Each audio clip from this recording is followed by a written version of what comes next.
Hey, what's going on, y'all? It's Miss Marcy, and I'm here with my Insecure recap. Insecure season 2, episode 3. Hella open.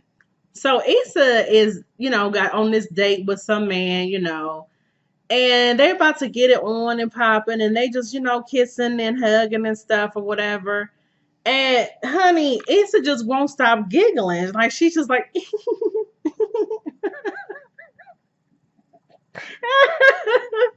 she kept laughing so much to where he was just like, "Are you okay?" I mean, she was straight up killing the vibe or whatever. So he's like, "Are you okay?" She's like, "No, it's just your finger." She kept laughing about his finger or whatever. Oh gosh, this show be giving me my life. So anyway, so he's like, okay, this is he's knowing this is some weird shit. So they just killed, the vibe is killed, he can't do nothing. He like, you know what, So she's like, I'm sorry, maybe next time. He's like, I don't know. I thought this was a straight shot. So he's clearly over it. So okay. So she puts on her clothes. She like, all right then, So she just go ahead and leave. All right, so at work, Issa and her coworker, they got this, the thing going on with these children or whatever, and they know her coworker notices that it's all black kids that come to the event or whatever.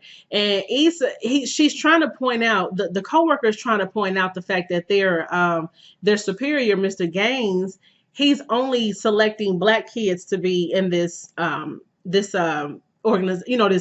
group that they're having. So when her coworker tries to kind of point that out to her, Issa kind of blows it off like, yeah, yeah, whatever. Because Issa's feeling like, well, we're just happy to have some kids in the program. But the coworker is like, no, it's not really cool because he's discriminating. Meanwhile, at Lawrence's new job, with the tech company or whatever, he's invited to a some type of a little function that they have called startup. So he's invited to that, but he declines due to the invitation that Tasha had already given him, to come to her family's barbecue, which I don't know why Tasha did that. I wouldn't have dare invited him to no damn family barbecue. I want to point out something. This is why I love Insecure because they always point out real deal stuff. So, okay, so on the scene where Molly was picking up that package or whatever, and the guy asked her, like, hey, do you need help? And she's like, no, I got it. I got it. It was a big box or whatever, big, heavy box. She's like, no, I got it. I got it. And she kind of struggled with it, but she did get it. But then on the guy, that was standing behind her, the guy at the company said, "Oh, was he with you? Is he going to carry the package?" She was like, "No, he's not with me." But she could have asked for his help as well, but she chose not to. So then the white woman who was in line after her, he helped her. And it just made my whole point, and even pointing that out, is it just goes to show you how a lot of times us black women, we take pride in being a strong black woman and independent. Hey, how you doing? Independent, strong black woman, and nobody can help us. We don't want your help. We got it. And that just go to show you, sometimes we cause ourselves more struggle than what we really need to have to because we don't want to let nobody help or we don't want to feel weak. And I just really wanted to point that out. But that's why I love Insecure. They point out a lot of stuff. So Issa and Molly are at Molly's house putting up her bookshelf, or trying to anyway. So they're talking and they're sipping wine or whatever. And Molly tells Issa that she's gonna put her therapy sessions on hold, or she's gonna go ahead and find another therapist because she feels like this therapist feels like because she's black, that because they're both black women, that she tries to put her problems on Molly. So Issa's like, well, you still need to find somebody. So while they're talking, Issa also tells Molly that she's saying fuck love. She's like, you know what, fuck feelings, fuck trying to be into these dudes. And she asks Molly to show her how to be a hoe. So Molly's like, okay, yeah, I will. I mean, that's disrespectful, but whatever, I'll do it. So they go out to this club. Issa decides to put her new, whole mentality to work. So she's up here trying to get picked up by these men, clearly not feeling her. Like she told this one guy, he was talking to her, and I think he said something about what his profession was, which he uses his hands and stuff. And she's like, "Oh, I bet you're good with your drill." He's like, "What?" And he took a phone call, like. So, guys was just playing her left and right. And then meanwhile, while Issa's getting played by the guys, Molly meets a guy named Lionel. He's an older gentleman or whatever. So he's sitting there chatting with Molly, and he's kind of feeling her, and she's kind of feeling him. So she gives him her business card. Meanwhile, Issa ain't getting no play. So they leave the club or whatever. I mean, Issa was just getting played left and right. Which was kind of odd to me because y'all know most of the time men are ready to hunt, take something home and poke on them. You know what I mean? So then we cut to the scene where Tasha and Lawrence, they're at Tasha's house just sitting in the bed, just kind of, booed up or whatever. And not really booed up, but they just chilling, basically. They're watching TV. And Lawrence is clearly not on the same page as Tasha. Tasha just wants to chill and watch TV. And she mentioned something about the family barbecue. And he forgot something, one of the details that she told him. And she's like, "Do I need to make you a flashcard?" Basically, that was clear indication to me that Lawrence is not feeling Tasha all like that. And he's clearly just in it for the sex with understandable reasons because he just got out of a relationship, so he's not trying to be in nothing serious with Tasha. However, Tasha is clear that Tasha wants more. So they're sitting there, talking and stuff, and she's trying to talk about everything else, and he's trying to be touchy feely on her, and she's really not paying him no attention, and he really not paying her no attention. She's trying to talk, watch TV, talk about the shows on TV, like a couple, and he's just really like, "Okay, I want to know what's up with some ass tonight." He didn't say that, but that's what his actions were showing. Meanwhile, Issa's at home in her lonely bed, honey, and she tries to pull out her little toy to get her little masturbation on. And while she's in the middle of getting it on, honey, her battery goes dead. So she's all over the house looking for batteries. She checking the smoke detector. She checking the remote control. No battery. So she just had to go to bed lonely and frustrated. So Molly goes on a date with Lionel. And they seem to hit it off pretty good. They seem to be vibing really, really well. He's older. He's very established, has one child. No. He didn't have, I don't think Lionel had any kids. I don't know. But anyway, he's established and he seems like the perfect match for Molly. But Molly being who she is, I feel like Molly likes men who are unavailable to her. And it's annoying. She kind of annoyed me on this damn episode for some reason. I don't know, just the way she was acting. And I just feel like, I don't know, she just annoyed me. So Lauren shows up at Tasha's family barbecue. And when he shows up, he's basically lending a helping hand to help everything, to help with everything to get started or whatever. And he's just kind of looking around and just kind of observing her family and everything. But, you could just tell he clearly really didn't want to be there, but he was just trying to be nice, trying to be the nice guy, which I think he should have declined her offer when she asked him to come. But again, he's trying to be the nice guy. So he gets a text message from his coworker, Brooke. And she's like, "I'm still going to be here if you change your mind about coming." Because y'all remember he said he wasn't going to come because he had to help out with a barbecue. So after he moved a couple of things at the barbecue, he tells Tasha, "Hey, I'm going to go ahead and do this work thing, then I'll be back." So he left or whatever. Meanwhile, Molly's at the donut shop, and while she's placing her order, she hears a voice behind her that says, it's a male voice, and he's saying, "I'll pay for hers." She turns around, and it's her childhood friend, Dro, with his wife, Candace, which is also AKA Janae from the game.